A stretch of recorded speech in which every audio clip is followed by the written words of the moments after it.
Welcome to our channel, man. Please subscribe below. If you are a car fiend like myself, please let us know what you're riding in. Let us know how you would have done this whole situation.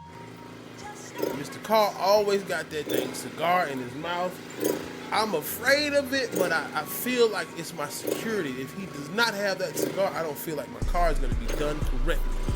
Shout out to Mr. C with the cigar.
If you want to bring some soul to your car life, you need to subscribe to our YouTube channel.